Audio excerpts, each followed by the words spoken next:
Roc Nation NFL partnership, which is just renewed for another 5 years. The halftime show is the biggest stage in music. It's also interesting that Jay-Z got to this point because, especially in the late 2010s with where Jay-Z was and where the NFL was, they had some huge PR challenges from a cultural perspective. There were a lot of people in hip-hop, R&B, and black culture that had question marks with it. The fact that we are now in a position where people are upset that the Super Bowl halftime show has a solo hip-hop headliner that is not the person that they wish it was, we wouldn't even be in a position to argue about this if someone like Jay-Z wasn't in that position. I've gone on record saying that I think Jay-Z's going to try to engineer some kind of Drake-Kendrick truce at the Super Bowl. You have the Kendrick year, you'll have 4 years after that. Are there names that you almost expect to see come through? I think San Francisco will be Green Day. Oh, okay. Yeah. Will we get Jay-Z himself? Or the Carters, right? I think it'll probably come down to... In October 2024, the NFL and Roc Nation re-upped their deal. They agreed to continue their 5-year partnership to work together on the league's entertainment and music, specifically for the Super Bowl halftime show, and for the league's social justice through its Inspire Change initiative. It's not a surprise that the deal continued. It seems like both sides are pretty happy with how things have been going. But if we take a step back and remember where things were just 6 years ago, it's still impressive that this happened in the first place. The NFL was in a very different spot. There was a lot more public pressure around how the league dealt with concussions, how it dealt with its players committing domestic violence, and how it handled Colin Kaepernick's decision to kneel during the national anthem, and all of the questions that raised around where the league truly stood on police brutality and social justice.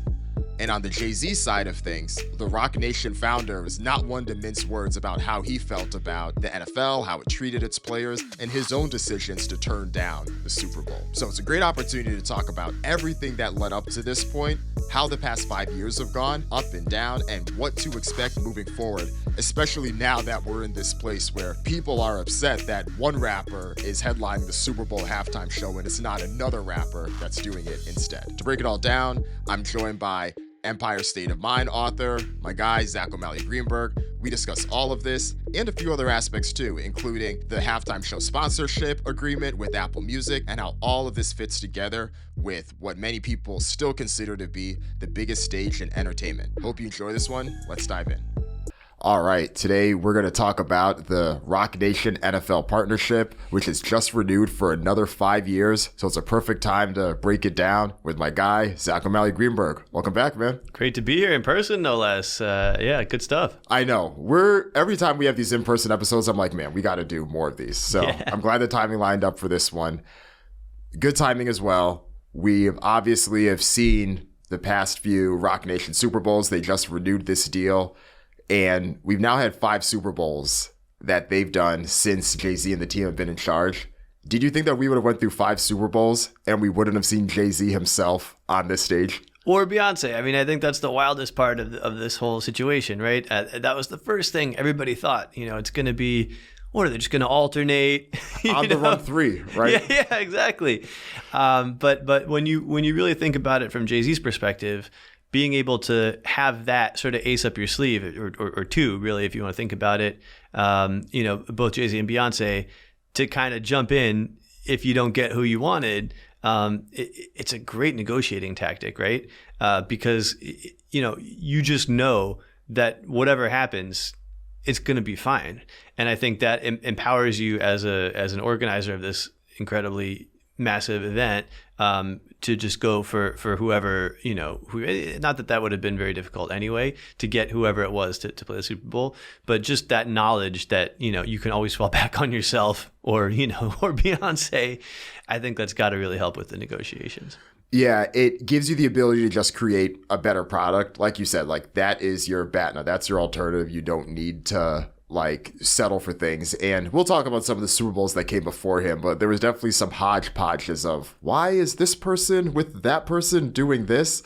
But yeah, it's also interesting that Jay-Z got to this point because it'd be interesting to talk a bit about the landscape leading into this, especially in the late 2010s with where Jay-Z was and where the NFL was. Because on Jay-Z's side, there were some strong critical statements that were made. I think it was around 2017, Bob McNair, who would own the Houston Texans, had made some comment about you can't have the inmates running the prison. And that was his analogy talking about the players. Jay-Z heard that and talked about, hey, our guys are, I'm not quoting this verbatim, but our guys are out there getting injured and you're making analogies talking about us as inmates. And it reminded people of that clear dynamic where this is a league where a majority of the players are black, majority of the owners are white, and there had already been people that felt like there were plantation similarities to how this whole structure works in general. So that was a lot of the statements you heard from Jay-Z. And of course, you had the line that he had in Ape Shit with Beyonce from their 2018 album, Everything is Love, where he's like, I said no to the Super Bowl, you need me, I don't need you. And then you have the NFL side of it too, because they had some huge PR challenges with how they dealt with the Colin Kaepernick situation with social justice, how they dealt with domestic violence and a lot of the challenges that had happened in the league with like Ray Rice and other players, and additionally how they dealt with concussions too. So the league was in a very interesting spot. Jay-Z was in a very critical spot. So the fact that we're now having this conversation less than 10 years afterward is still crazy in terms of just how much things changed. At the same time, Jay-Z had been methodically building toward something like this, right? If you go all the way back to 2003, when he first created his Rucker Park basketball tournament dream team, where he had, LeBron and Shaq, who were going to come in the last minute and, be his surprise superstars on this team, which already had like Tracy McGrady and all these other players on it. That was kind of like his biggest foray into professional sports, which, then helped him get close to all these basketball players and to, further in on basketball, which helped him get his piece of the Nets. Then, being involved in owning the team, owning a piece of that stadium, starting Roc Nation Sports, representing, not just basketball players, but then NFL stars, baseball players, started to get him closer to the NFL. And so, as you're looking over, like a decade before this deal came to fruition, more than a decade, he was kind of putting the chess pieces into position. So, it's always fascinating to watch him. Did he know specifically that was what he wanted to build toward? Did he just wanted to, is he building toward something even higher, which we can get into, owning an NFL team? Or is he just kind of like assembling the chess pieces in such a way to give himself a handful of options on that level, rather than one specific goal? Hard to know, but in any case, the pieces have been being assembled for, over a decade, quite a long time. Right. The interest in sports was there. And even when he sold that Nets ownership, there was still part of this that you thought, okay, there could be some play eventually, because the agency has obviously been doing its thing. You may not hear as much about the Roc Nation Sports, at least from the agency perspective, as much as you did, 10 years ago. But everything of that is clearly building to something else. It gives you the platform to have this type of opinion. But then, of all people, Robert Kraft, the owner of the Patriots, is then the one that reaches out to Jay-Z and is like, hey, we have a issue. We're not tackling this social justice thing properly. We need you. And then that's when a lot of these conversations start. And even then, again, unpopular time with where things are happening with the NFL. But I feel like there was also some responses to what people were seeing in two ways. People looked at the Super Bowl halftime show as a product, and there were definitely question marks that people had. They looked at the show, specifically the one that happened in 2019, where Maroon 5 had performed in Atlanta, and then you had Travis Scott come out, and then Big Boy from Outkast, they came out as well. I mean, there were parts of that show that I thought were cool, and I'm not saying that a group like Maroon 5 was undeserving of that stage. They're clearly one of the biggest acts of the past, 20 plus years, but still, it felt like there was something off. It's there. A little corny, and, especially when you look at also just the makeup of the league, like you were talking about, and then you look at, you had 5 white headliners in a row. That's not, it doesn't reflect the demographics of the league. It doesn't reflect the demographics of the country, of the fan base, of the world, et cetera. So, I think that was one place where Jay-Z was able to make an immediate impact. And you can kind of look through the last few, performers since he's been in place. I mean, it's a different look, and it does really more reflect what the players are listening to. And that's, I think that's been another thing bubbling up through the NFL as well. Right. Yeah.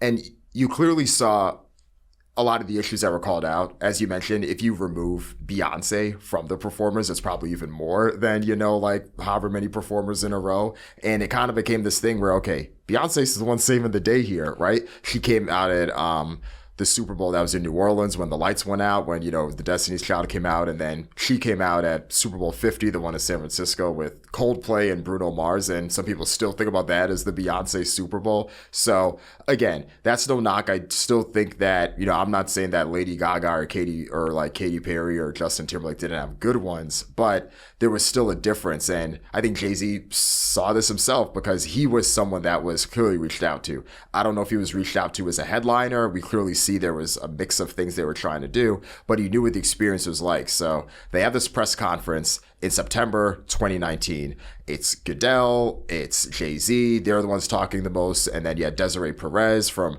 Roc Nation. I think Jay Brown was there, and then you had a few other people that were part of the press that were there talking about it, and Jay talked about some of the clear changes they wanted to make with this. He talked about the selection process and how they would reach out to a bunch of people, and then you do that, you're more likely to potentially cut off ties if one person reaches out and then they say yes, and then you got to go back to this other person, and this other person's like, oh, sorry, someone else already said yes, but maybe we can reach out next year. That's not how you do business, right? That's just not how you do things effectively. And there was an opportunity to have things that tie into potential city themes, and we'll get into that later. But there was a way to just think about the curation of this, and who better to do that with than an artist that has actually been on that side of it.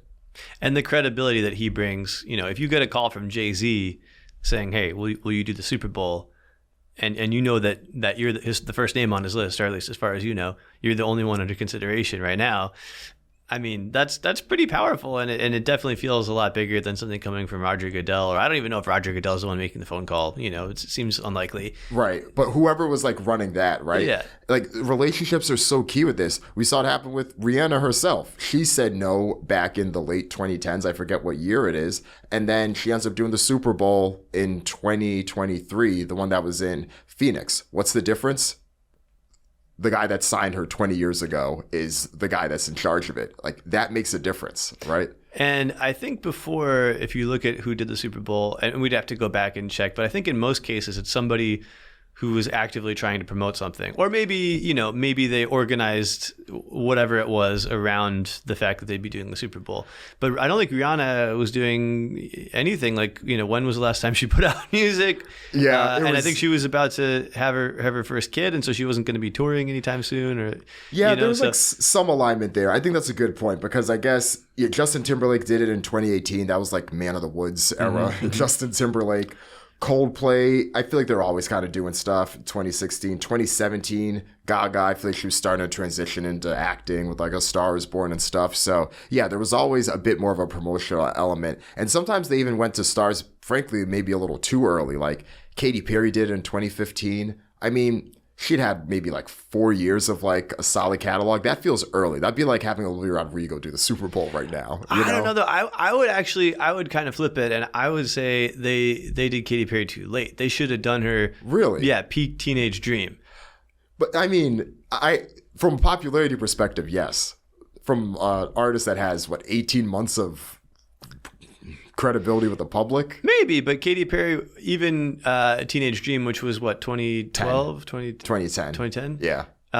Even that, she came off of I Kissed a Girl and some of those other songs that were big hits before that. So she didn't come totally out of nowhere. It's just at that moment, she was the biggest star in the world. Mm-hmm. And I think by the time she did the Super Bowl, she had been eclipsed by Taylor Swift and some others. And so, and we can get into Kendrick in this year, but that's why I really love the Kendrick pick for this year. Nobody is hotter than Kendrick, again, maybe with the exception of Taylor Swift right now. Mm-hmm. And I think to be able to have an act sort of at the peak of their powers, as opposed to, not that we should spend this whole episode ragging on Maroon 5, but this is not, let's say when Maroon 5 did the Super Bowl, the peak of Maroon 5, right? Even when the Rolling Stones, Girls and all Like You was in songs about Jane. Is that what we're saying? Right? Yeah, exactly. Yeah. So I think that to be able to put your finger on the pulse, like it's not always possible. I get it, and sometimes like the J-Lo Shakira Miami thing, I think it made a lot of sense, even though they weren't like at the peak of their popularity, but they're more established. But just to be able to have somebody who's established who is happening to have a really big moment like Kendrick, I think that's the best possible thing you can do, and you can kind of engineer it a little bit, I suppose, like. The next time Beyonce does the Super Bowl, which there will be a next time, I would be shocked if there's not, right? You can engineer it so that her album is coming out around the same time. And so she will be having a moment whenever the Super Bowl comes, to pass. So, but you can't always line it up quite that well.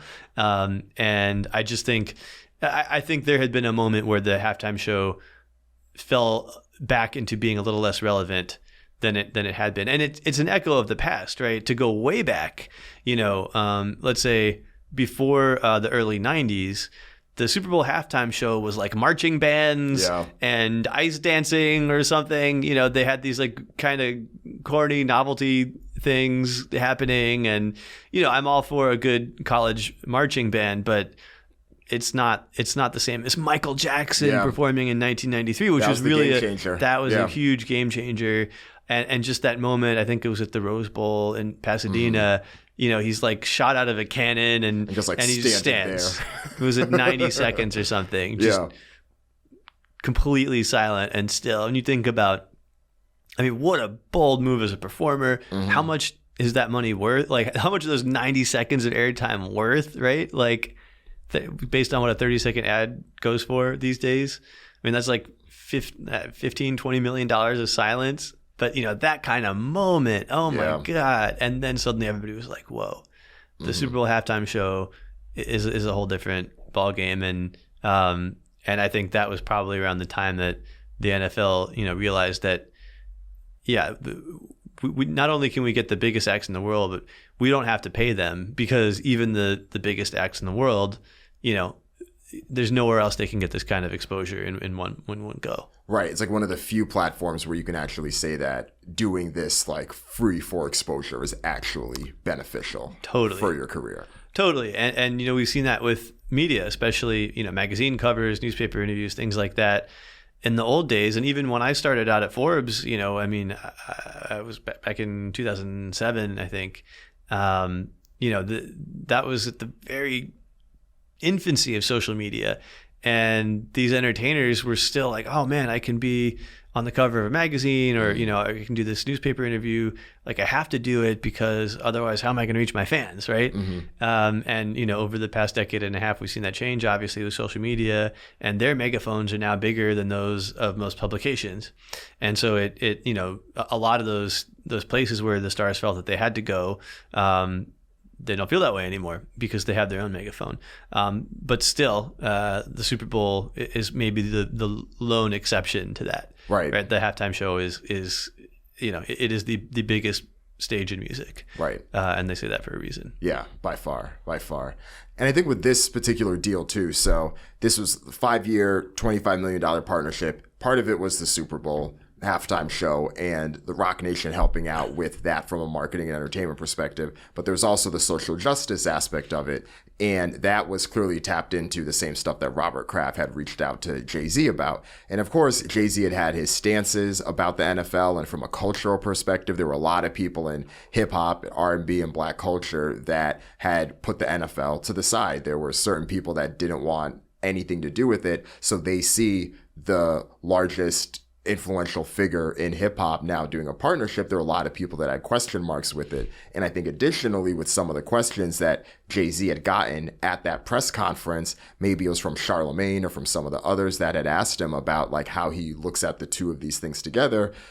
He had made a few responses, but one of the things he had said was, we have to move past kneeling. And that was a quote that had made the rounds because people took that as he is dismissing what Colin Kaepernick stood up for. So that I think echoes some of the controversy and some of the things that had surrounded it. And it was probably one of the first heel turns I had seen of people starting to look at Jay-Z, but people accumulating wealth more broadly and having more critical discussions about wealth and billionaire status and black excellence and things like that, where 8 years ago, him and Kanye West are doing, or 8 years before that, him and Kanye West are doing Otis, and they made a whole album about how rich and wealthy they are. And we celebrated it because the culture was just in a different spot at that particular moment, right? So, and obviously things have continued on since 2019 there, and we'll talk about how that partnership and the justice and some of the initiatives they did with social justice had continued.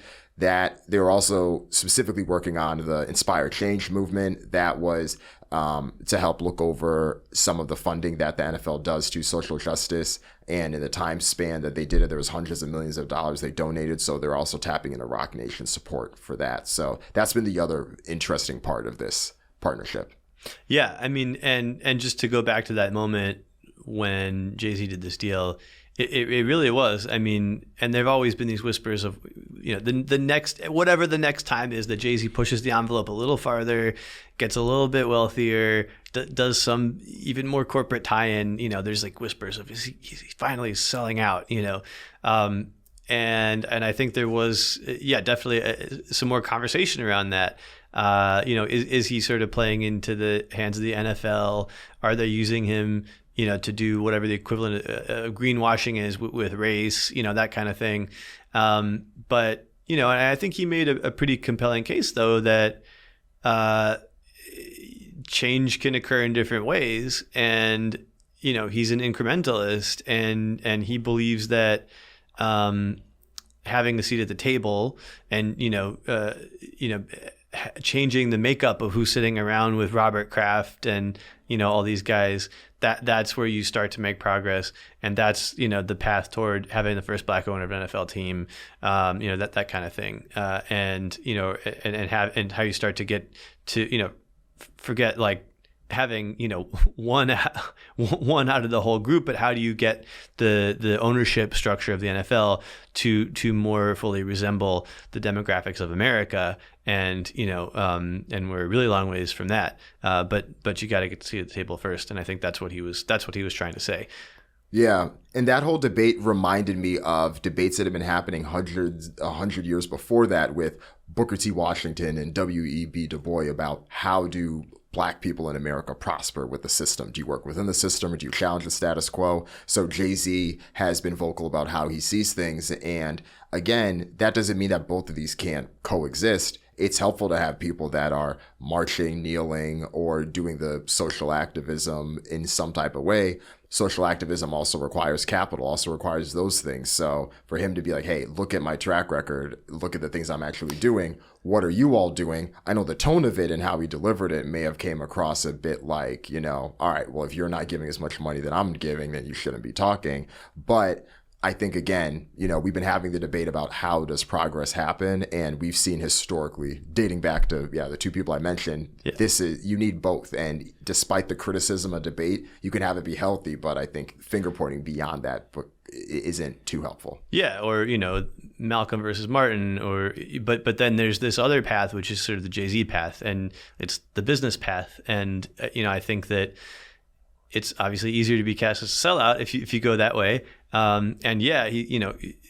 He thoroughly intends to raise his own wealth, in the process, and but there is people think with their wallets, and I think that's also a way that you can make things happen. So when you look at the numbers for him, 5 years, $25 million, that's not even all going into his pocket. Probably very little of that is going into his pocket, but that's such a meaningless amount of money for him, right? Like when you think about, even the full $5 million a year, in 2007, when I started doing the list, the Forbes list, the top earning rappers, $5 million would maybe rank you. Maybe you could just crack the top 20, maybe. And I think in recent years, it's been more like 20 million, like the 20th highest earning rappers, somewhere around 20 million in earnings in a year. So this is like his percentage of the $5 million that he gets per year for this, or was getting, for the first 5 years, is meaningless, right? Like it's it doesn't pay his mortgage for for like. And likely, a lot of this may not even go to him because it's technically Roc Nation, right? Yeah. And they're, of course, 50% owned by Live Nation. But yeah, I think it's honestly less to do about money. It's like, okay, can you give some money so that whether it's Desiree or the Roc Nation team can like do the thing themselves, right? But again, I think even Goodell had made a comment about this renewal. He was like, we didn't even like look at contracts. Like, I think both sides were happy and we just continued on, right? Yeah. It's a pretty negligible number for both sides. Yeah. And for Jay-Z, whether the goal is progress or wealth or both, right? That's the goal, not some small, check for him, small check, on an annual basis. And, whether or not the end result or end goal is owning an NFL team, being in these rooms with these other billionaires, what other business opportunities will it lead to? And, to what extent will it open their eyes as to sort of how he operates and, the entertainment world, the hip hop world, et cetera. I think that's all part of the special sauce. Yeah, definitely. I mean, it gets him there. It gets him there. And we should talk about, we talked a little bit about the shows. We should talk about the shows because now there have been 5 shows since Roc Nation has taken over, and we will see the 6th one this coming year. But in 2020, you had J-Lo and Shakira in Miami. In 2021, you had The Weeknd. That was in Tampa. 2022, in LA, you had the Hip Hop Ensemble, Snoop, Dr. Dre, Mary J. Blige, 50, Eminem, Kendrick, Anderson .Paak as well. So there was a lot of people there. 2023, you had Rihanna in Phoenix. 2024, we just had Usher in Vegas. And then now, for this next one, we'll have Kendrick Lamar in New Orleans. So those have been the slate. Definitely a big shift of what we've seen because now we've seen a big shift towards R&B, hip hop, Latin culture, and from having headliners that were mostly pop stars before, we're seeing completely different genres, performers that also look very different. And I will say shows that also just feel more like a true performance that takes advantage of everything. Not to say that I do think there's still high production value in a lot of those like late 2010 shows, just given the money that was flowing through. But the tie-in with the actual production of the show itself, I do think improved and had a step up there because you're bringing in people that like perform for their career, right? Even if Jay-Z himself may not be looked at as like the best live performer, if people want to say that, he is married to and has went on tour with someone that is considered one of the best live performers ever. So you can pick up all these things on how do you create the best product. He is now working with Jesse Collins, who is well known as a producer for the Emmys, the Grammys, so many award shows, and he's now working with the NFL on the Super Bowl halftime show. So they've really stepped up the product to make it what it is. Yeah. And it's remarkable when you think about, just the logistics that go into it. You have to set up not an arena level, a stadium level show. I mean, this is, you're talking U2 or Taylor Swift, they've got like 50, 60 trucks, like semi trucks full of shit that they're bringing into the stadiums. You got to set this up in 10 minutes, 15 minutes, and then break it down. And you have only less than 15 minutes to actually do the show. I mean, it's just like such a colossal undertaking without messing up the field that this is going to be playing on. So just the sheer quick turnaround time, the limited time you have up there, it's a pretty incredible feat. And I think that if there's a theme to the way that Jay-Z has picked, and it is, we're pretty sure at least that it's Jay-Z who makes the final call on all this stuff. It's like, oh yeah, Jesse Collins had confirmed that in one of the interviews. There was some reporting on that. That's not a surprise, but obviously the demographics of the performers, that's been a great change. But also it's just like to organize it around a cohesive idea, even if it's not. It's easier to do that if you have one headliner, but even with the hip hop extravaganza in LA, that felt like a coherent thought, not just some mishmash of big names. It made sense, and they had this great set, and it was like 50 Cent was upside down, and I don't know, it all kind of came together in this wild, weird way, and in less than 15 minutes. But I think having a cohesive plan, especially it's really hard to jump around too much in 15 minutes, and still have a moment that feels like distinct, and I think they've done a great job of doing that, and not trying to, pander and get, a little bit of everybody, and then just kind of have a mishmash that turns into something kind of forgettable, less than the sum of the parts, We've come a long way since those MTV era Super Bowl shows Right. with Aerosmith and NSYNC and Kid Rock and all of those mishmash I think artists Diddy together. was in there at some point. Yeah. Nelly was in 2 of them around Yeah. that time frame. Yeah. And of course the Justin Timberlake and Janet Jackson one. Can't forget that one. Yeah. So we've definitely came a long way from there. And even you see like the leverage or the timing that it takes. I don't think that Jay-Z would have came out the gate with the Dr. Dre, Snoop Dogg, LA Ensemble one, because from the people I've talked to, that took some convincing to get on, right? Because it was always, you could have a hip hop artist thrown in, but it can never be like the main thing. There was always some concern that people in the league had, but again, the relationships and who's saying it, Jay's able to go in and say, hey, no, like, trust me, this will work. Watch the response. And I think that at least most people rate that. I mean, that performance won some award show. I think that performance won an Emmy. I might forget like what it won, but there was some award-winning aspect of that Super Bowl halftime show that they had done. So yeah, the response is there. I think, you did the J-Lo and Shakira one first, you did the Weeknd one after that, and then, that gives you the leverage to be like, hey, we're doing a good job. Now you can lean in and do that type of show. Now you can lean in and have a solo hip-hop headliner, which they've never had before. Yeah. And that's the incrementalist approach that we talked about before, right? I mean, Jay could have tried to do a Cash Money, Miami Super Bowl right off the bat, right? I mean, people are talking about why isn't Lil Wayne there in New Orleans? Well, Cash Money, Young Money, all those folks, they moved their operations to Miami after the hurricane from New Orleans. So he could have led with that, but I think he was reading the room and, kind of like wading into the waters of hip hop with all these old guys, these old white guys who still thought that you needed to have, some white pop star on the stage and then you get like a featured verse from a rapper, almost like music was, whatever it was 15 years ago, when people were still not buying hip hop as, the number one musical genre in the entire world, which, the numbers bear it out. Right. And so I think he's been like leading these guys deeper and deeper into hip hop and getting the owners more comfortable with it. And yeah, like you say, I mean, I think that's part of the reason why, you're not getting any blowback on having the first solo hip hop headliner.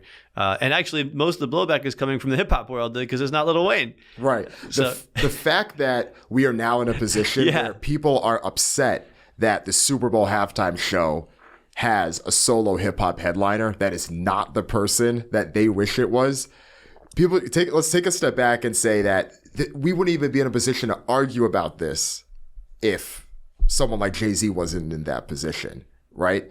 We can get into some of the criticisms about certain things on the Roc Nation side for sure, but let's not forget that. Like, that clearly wasn't a thing. So, because people weren't upset when Beyonce was named the Super Bowl halftime show performer, the 2013 Super Bowl show. And I didn't hear people being like, oh, well, why didn't Wayne do it then? And Wayne was hotter in 2013 than he is going to be in 2025 for this one, right? So that is incremental progress. That's progress there that I just don't think. The fact that we're able to argue about this, even in general, I think probably gets missing.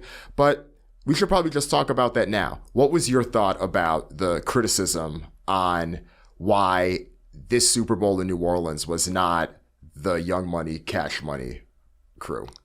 Yeah, I think I don't agree with it. I see the point. But like you said, where was everybody saying that when Beyonce did the New Orleans Super Bowl?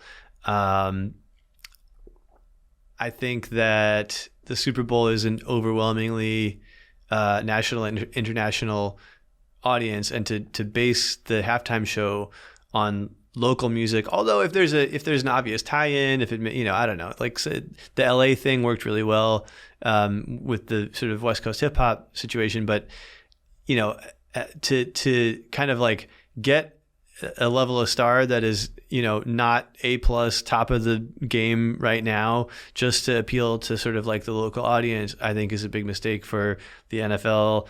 And, I mean, you want to grow they want to grow the game nationally and internationally.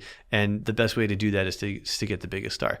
And like, I love Lil Wayne, but he's not the biggest star right now. And I think they should find a way for Kendrick to bring him out, and I've gone on record saying that I think Jay-Z's going to try to engineer some kind of Drake-Kendrick truce at the Super Bowl.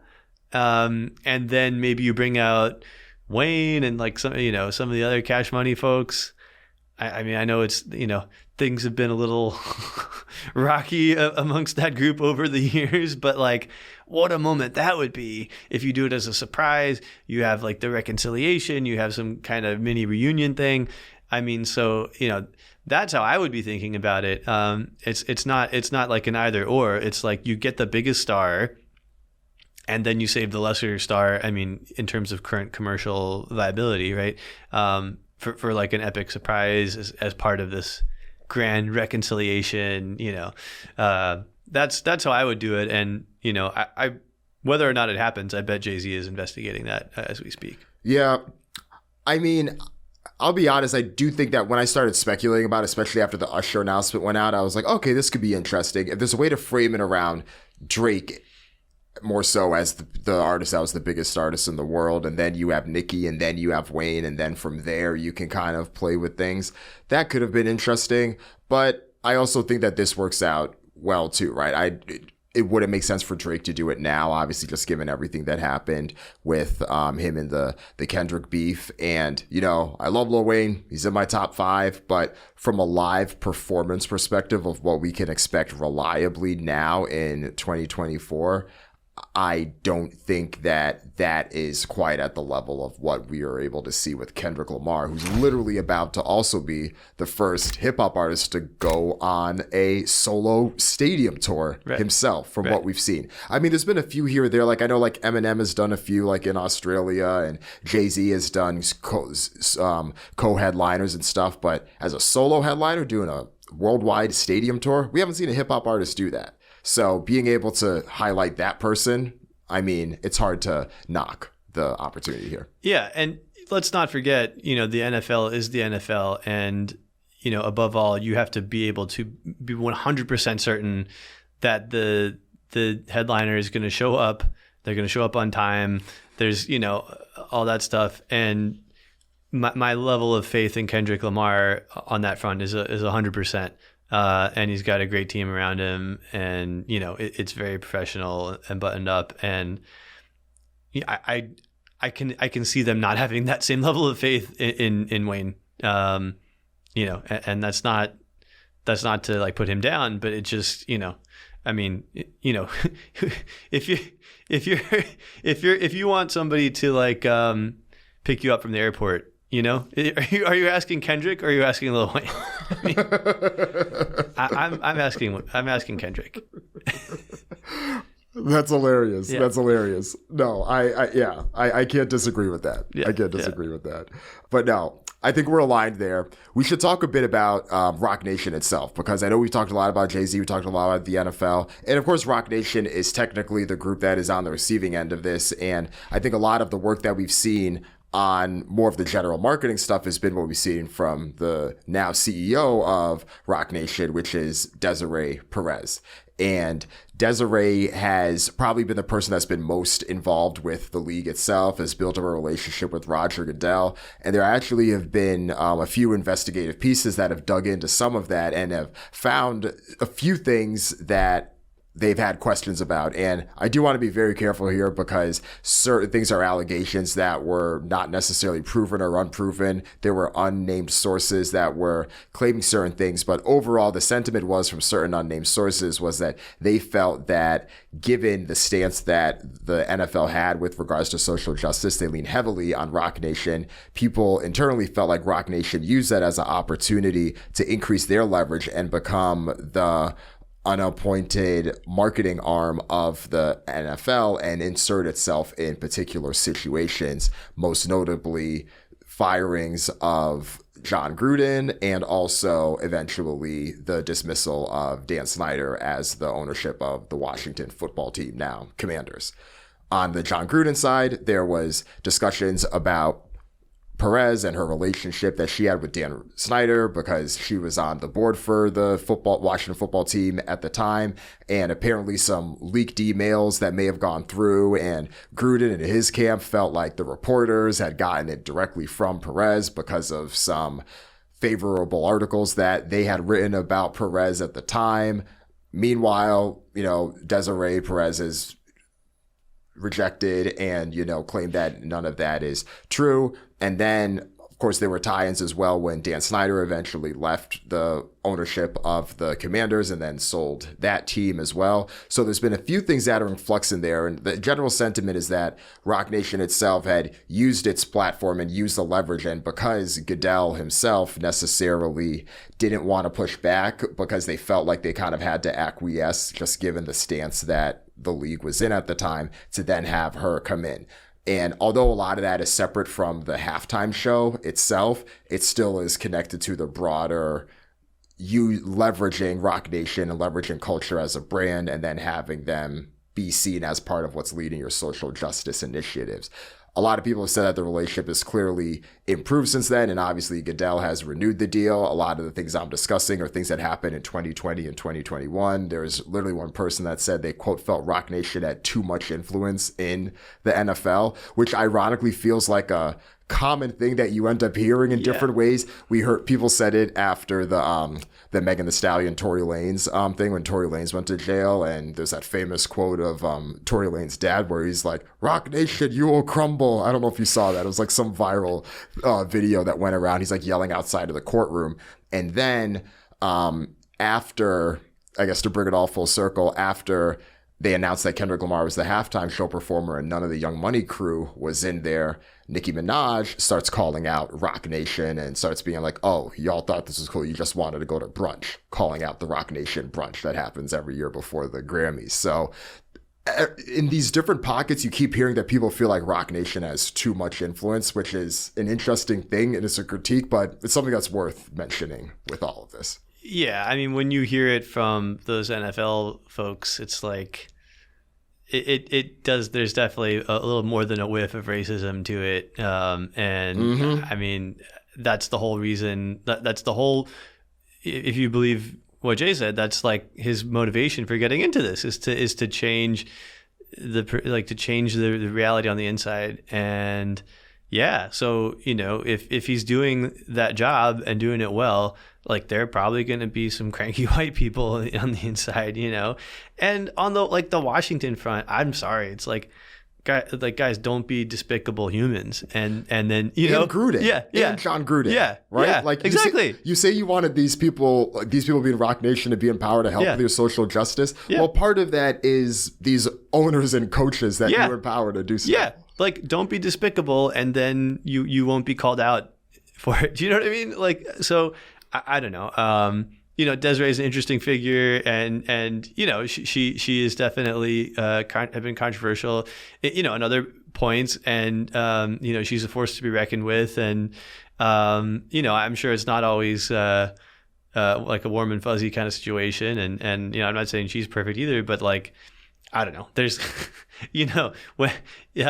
when these sorts of change starts to happen, when these sorts of changes start to happen, there's sort of like a predictable reaction from some folks, and right. I do think it's a big part of it. Yeah.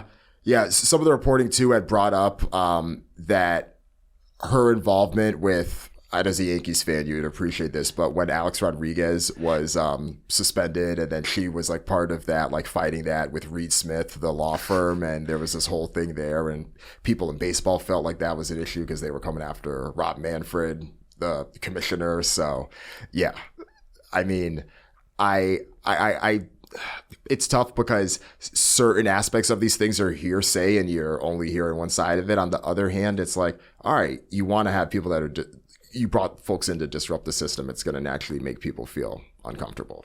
Yeah. And it's like, I'm sorry, Jay-Z is a billionaire. You know, you're not bringing in like some radical firebrand. You know, I mean, it all goes back to what we were talking about at the beginning.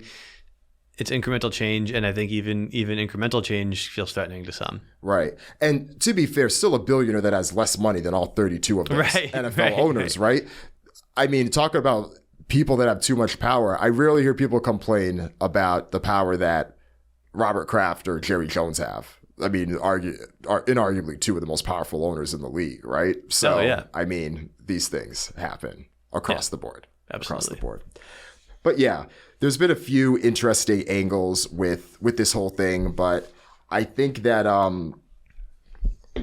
another thing that we should probably talk a bit about is the sponsor piece of this, because that's been another angle here where in 2022, it was announced that Apple Music would be the sponsor for the Super Bowl halftime show.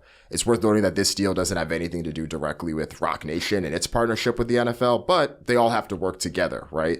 So the first show that they worked on was the past two shows, actually. So the one with Rihanna, 2023, 2024, they did the one with Usher, and then they'll do this one moving forward. So that's a 5-year deal for $50 million each per year. So it's 10 times as large as the Roc Nation deal itself. But with that, there were certain quotes that it came through where the NFL had wanted to work directly with a content company. So there were some quotes where you had read the Sports Business Journal that had some pieces breaking it down where they said they were looking at Apple, they were looking at Netflix, they were looking at Amazon. They wanted to go that route because there was an opportunity to also create content and do year-long things around the event itself, which is very different from the sponsors that have been doing it before. 10 years before Apple, it was Pepsi. And a lot of that deal was brought in when Beyonce had done that Super Bowl, because Beyonce, I think it had a $50 million deal that she had just signed with Pepsi around 2012, 2013 timeframe. And then before that, you had Bridgestone, the tires, like for 3 years, right? So you go from random CPG to Pepsi to now Apple. It honestly felt eerily like that Steve Jobs quote where he's talking to John Scully and he's like, do you want to continue selling soda water? Do you want to come, change the world? John Scully, of course, was CEO of Pepsi, and then he becomes, CEO of Apple. So that's just been an interesting dynamic with this. So, yeah. Well, I think there are a few interesting angles here, and, I think it makes a lot of sense for all involved. The fascinating part for me as a career-long Jay-Z observer and chronicler or whatever, Jay-Z has this company called Tidal, and I know that he sold most of it and it's off in Square, Block, land, Cash App, whatever, the whole Jack Dorsey universe, but like that Apple Music is direct competitor. Like, how does that work? That's very interesting. It's a classic Jay move, right? He goes and invests, starts something, invests in something, builds it up, sells it or sells most of it, and then goes like on to the next, right? I mean, to the next competitor. So I think that's a great classic Jay move. I wonder if you think about everybody in music has to be cool with Apple pretty much, right? Like that Apple Music is in the business of, wanting artists to be happy with them, and Apple Music does not work unless the vast majority of artists are on the platform, right? Whereas Pepsi is like, you're either a Pepsi artist or a Coke artist. And that, there've been rumors caused some issues. Yeah. And particularly, there's been some thought that that's why Taylor Swift has not done the Super Bowl. Was this all just a big ploy to get Taylor Swift? I don't know. But at least it opens the door to, to bringing in people who are not, sort of like on the other team, and it really opens up the entire musical universe. So that's something to think about with the Apple Music side of things as well. Right, because Apple's in the unique spot where they can be large enough and ubiquitous enough where even if you don't use Apple Music, you may use an Apple product. So even if the rates that they actually are paying on their paid tier may be very similar with any other service with their paid tier, they may not have the stigma like as others. For instance, if Spotify was to be the sponsor for the show, I think that would probably cause a few more PR headlines than this would have caused from that perspective. So that's one thing.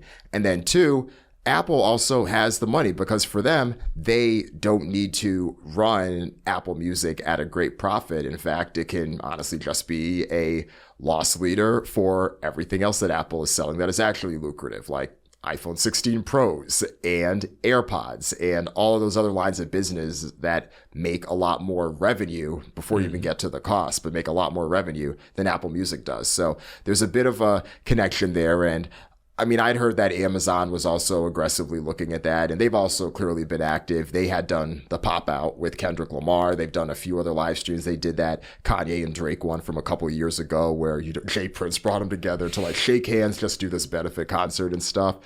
Netflix would have been interesting. I think that's a little bit of a different play there and stuff. But yeah, I mean, at the end of the day, there's few companies that have $50 million willing to put towards this type of thing. Yeah, totally. And I think Amazon would have also made a lot of sense, and they're doing that thing. I don't know if you ever watch this year on Thursday Night Football at the end of the game, they go straight to the concert. Yeah. Which I think is kind of a cool thing. I don't know, maybe they thought that was sort of like a more effective ongoing way to engage with music and NFL, or maybe they were looking at the early returns of that and they were like, yeah, this is cool, but it's not worth what we would have to pay toward the halftime show. Yeah, it's like you wonder, like at some point you just have to like make a call, right? Yeah. Because like all of these companies are partners, and does this just give you a different touch point than you would have had? Because if you're NFL, you already had the Black Friday game, you already have Thursday Night Football, you don't have anything with Apple Music, right? So just get a touch point in there and then see where it goes. Yeah. That's a really good point. Yeah. Yeah. But yeah, so that'll be interesting. I assume they'll probably continue that there. We should talk a bit about, obviously, with this show being 5 more years, at least under the the Roc Nation NFL contract. You have the Kendrick year. You'll have 4 years after that. Although it's probably impossible to predict like who will end up popping out for a halftime show, because some of these have been timely. Some of these have been more legacy acts that just happen to have a big year, like Usher last year. But are there names that you almost expect to see come through? And if it's any hint, I can share a few additional locations. So 26 will be in San Francisco, 27 will be in LA, and then 28 will be in Atlanta. Okay. I do have some predictions. Okay. Are you ready? Yeah. Okay. Drum roll. I think San Francisco will be Green Day. Oh, okay. Yeah. Okay. They're an Oakland-based band. Yeah. Right?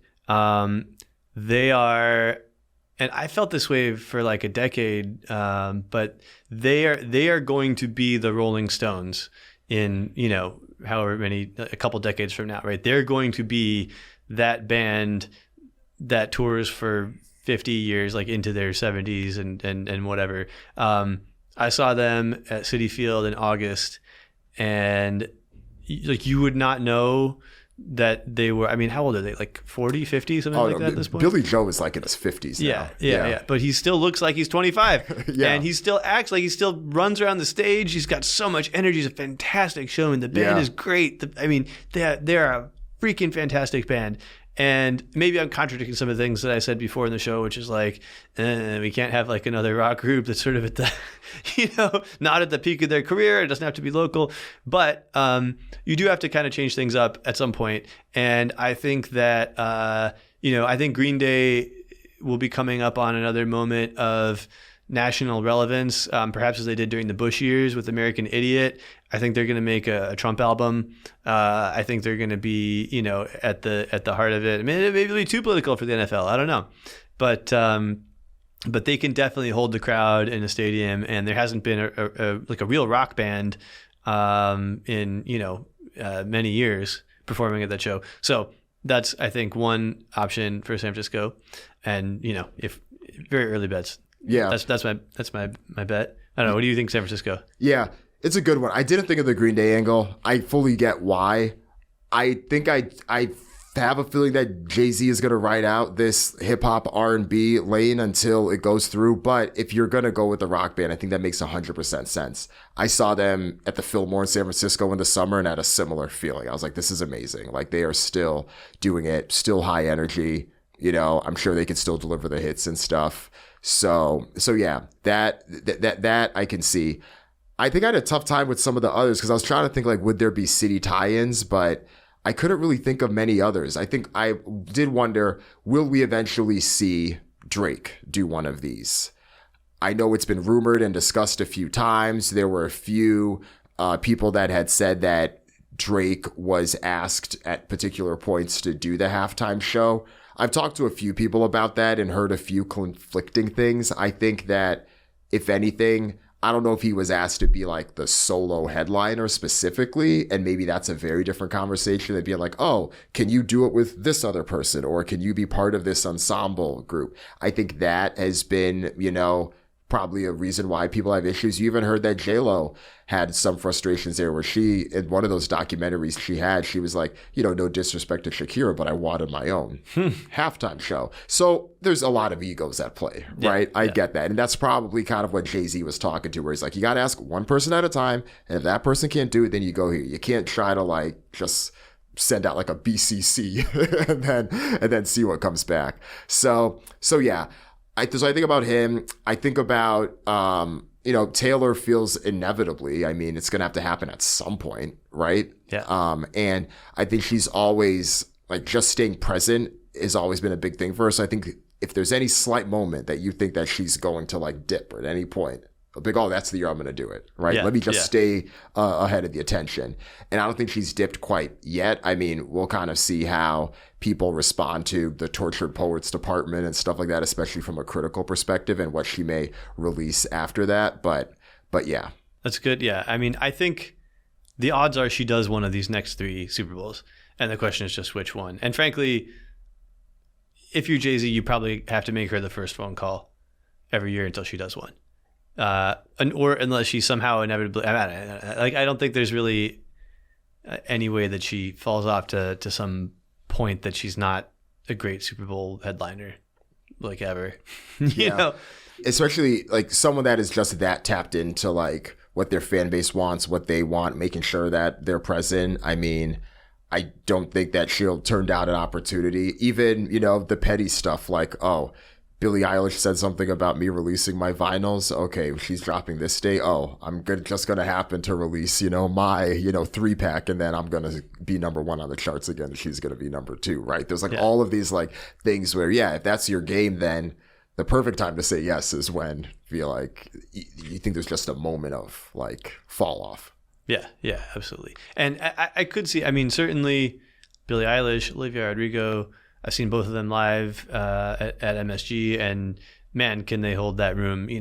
So I would have total faith in them doing NFL, but it's like, is that what the league is listening to? Is that what the players are listening to? They're not listening to Green Day either, but I could see that in the fact that they just have like songs that feel like they're part of like 90s and 2000s like radio in general. I could see Olivia Rodrigo. Billie Eilish, I don't know about. I mean, I think that she is obviously great and like a great performer. Like, are there enough songs to like do that? Right? It's almost a bit of like the Adele thing, right? Yeah. Like, I mean, Adele probably wouldn't do it for just personal not wanting to do it, but yeah, I mean, she's definitely like popular enough. But yeah. I don't know. I know. I feel like I was really trying to think about if there were any local tie-ins. Part of me thought that after the frustration that people had about the LA Super Bowl, or not the LA, the New Orleans Super Bowl not being the Cash Money, Young Money show, where people are going to start flipping out if Too Short is on the stage and it's not E40, right? And be like, okay, all right, what are we doing here? MC Hammer, you know, I mean, but I don't know. I think that would be more like a special guest type of thing. Yeah. I don't know if you could really work that with Green Day, but if you if you had Drake or something, you could find a way to do a local interlude. I think that's what the local, unless there's an obvious stadium level headliner from that city. I think the move is you do like a local tie-in opener or like surprise featured guest thing or national anthem or whatever. Like, fine, but you don't need to make the headliner a local person every time, or you're just going to limit yourself too much. Right. Agreed. But LA is interesting. Do you go back to you just did the LA hip hop thing? Do you go back and sort of feature somebody like Snoop, who's been like really tied into the LA Olympics, which are coming up, or is that too much? We already get Snoop everywhere all the time. Is he really like? Because I think that's one of the reasons I was surprised by Kendrick, because I was like, well, we saw Kendrick at this same one, but then we also saw Snoop at that same one too, right? So they're not afraid to go back into the well with this kind of stuff, right? Yeah. So. Yeah. Do we see a country singer anytime soon? Maybe for an Atlanta Super Bowl. We're talking 3-4 years down the line. Who's going to be the biggest act? I mean, does somebody like Olivia Rodrigo turn into like a Taylor Swift level superstar by then? Right. Yeah. There's a lot of time to play with. Although I think if you want to do local for Atlanta, if you could get an actual Outkast reunion at the Super Bowl, that would be pretty epic. That would be cool. Yeah. And I think that would be unique and local and hip hop and, stadium level, if you could kind of tie all that together. So yeah.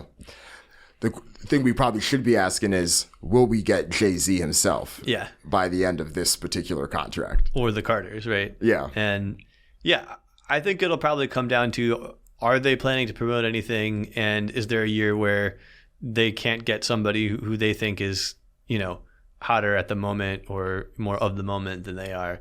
And I don't know that Jay-Z particularly wants to do it, because I think he would have, if he were really dying to do it, he would have already done it. Yeah. And I think he's kind of entered this phase of his career where, he's more comfortable being in, I don't say in the background, but like, I don't think he needs to be front and center. And he's realized that, especially the way to create wealth and influence, you can be even more influential, from behind the scenes than you can be as the headliner. Right. And it's like his role is to help make this happen. Yeah. Right. Like that is part of it. Like you're already in the unique position because a lot of people can do the show, but only few people have the ability to help bring hip hop to this type of platform. Anyway. Yeah, and from the NFL's perspective, you have a pretty good idea that whoever he gets is not going to be less than really Jay-Z or Beyonce, because if they can't for some reason get anybody who's A+ list, then then that's where they maybe step in. Yeah, and then I guess one thing we should talk about: do you feel that the 5, well, soon to be 6 performers they've had, everyone has been A-list? A+ list. I don't, actually, I kind of take that back. I don't think Usher is really like on the Jay-Z, Beyonce level at this point in his career. I think he's a great performer. I think he put on a really good show, but like, I think he's like A- list, I don't know. I mean, what do you think? I think that the fact that it was in Vegas was a big push with this, I think. And I do think that his stock went up with that residency. Yeah. So I do think those two things worked in his favor. The thing is, he does have the hits that I think justified it, which I think it could have been easy to forget if it weren't for that residency. So almost similar where I think there's certain things that could happen in the year there where it makes sense to do it, in another year that it wouldn't make as much sense. I do think it did, because I do think that the production value of that was really good. You were able to bring back all these artists, and I felt like I was back in like 2003, right? Yeah. And I also felt like I was back in 97 and 01 with just different parts of that. So I do think that Usher did a good job. I do think that. And I probably, off the dome, probably wouldn't have thought when this partnership started, oh yeah, I think Usher was going to slide through here. But that was also before the residency, right? Like pop star arcs kind of have a very unique career time span, right? The Weeknd was also one that was kind of interesting because, I mean, Blinding Lights was just such a huge song, and I think After Hours kind of dominated the pandemic lockdown era. So just given everything that was happening, like, yeah, this guy is having his moment, and there's an opportunity to highlight that. I don't know if that would have happened in another year, you know? Like, that's not a knock at, like, The Weeknd. I think, obviously, the guy's huge. He made a ton of money from that tour and everything else that he did afterward and stuff. But it was a very timely move, right? Yeah. As opposed to, like, you could have gotten J-Lo and Shakira any year that it was in Miami, right? You could have had the hip hop ensemble any year that it was in LA, right? Like, because if you didn't do that 3 years ago, you could have done it in 27, right? But certain ones only make sense in certain years. Yeah, and I think the Weeknd, I mean, I think that was an A+ list of the moment type of thing. And I don't think you're going to look back at it and be like, I can't believe that they had The Weeknd either. So I think that was the right move. But, you know, there are only so many cities that the Super Bowl can be in, right? You need a dome. You probably need a warm weather dome, or you need an outside warm weather place.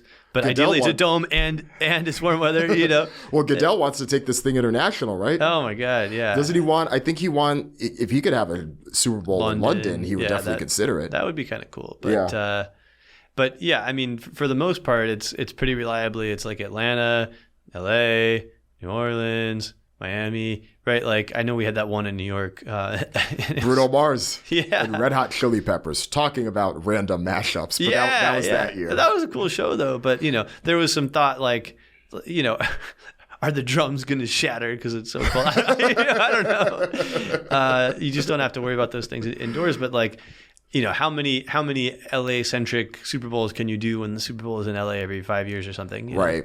That's why, like, people got a bit too hung up on that. You got to break through. I mean, you're only going to have Rihanna if you have the show in Barbados. Like, it doesn't work that way, right?